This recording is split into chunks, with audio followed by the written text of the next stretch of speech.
From Chicago's #1 news, ABC 7 Eyewitness News at 4 starts right now. Well, you've probably seen her around town. She seems to be everywhere. The celebrity journalist Candace Jordan is a familiar face to many Chicagoans, always shining a spotlight on nonprofit organizations. Here's ABC 7's Jose Sanders with her story.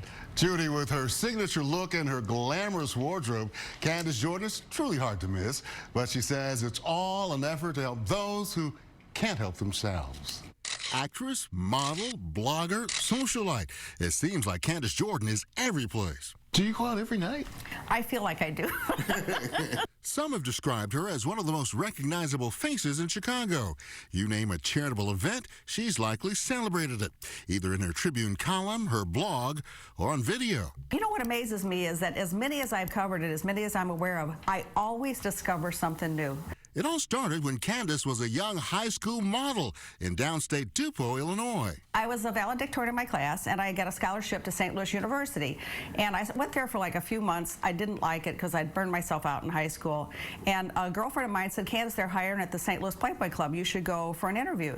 Well, I went for an interview, and they hired me, and kind of the rest is history. History indeed. Candace would go on to become a legend at Playboy, appearing on the magazine's cover 9 different times. It was like going out with all your friends, and all the opportunities that came my way after that. I mean, you know, I was in Risky Business with Tom Cruise, and I was with Wilhelmina, New York, modeling. I had a billboard in Times Square. I was at Salvador Dali's house for lunch on one of my assignments. I mean, it was crazy, the world that opened up for me after Playboy. These days, Candace says her greatest joy is simply spending time with her husband Charles and her well-traveled dog Rooney in their Gold Coast home, all the while promoting Chicago charities and encouraging others to give. You don't have to have a lot of money to be philanthropic. You can volunteer your time. I mean, that's as much needed as anything else. So there's a lot of ways to get involved in Chicago charities. That from a woman who's been around the world and taken the Windy City with her.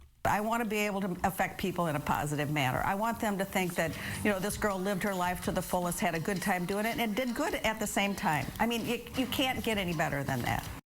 And she celebrates charities in all different communities. That's what the beautiful thing about it. Candace has received so many awards for her philanthropic work, it's hard to count them all. But she says it's the little notes of appreciation from all those small charities around town that actually mean the most to her.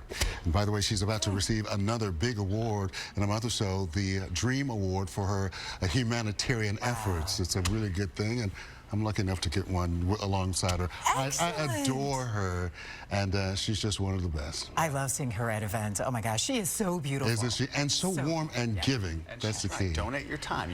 Anybody can participate. That's her big message, Rob. We can all do it. Yeah. Congrats Thanks, to you. Jose. Yeah, Well, congratulations. thank you. Okay, thank you.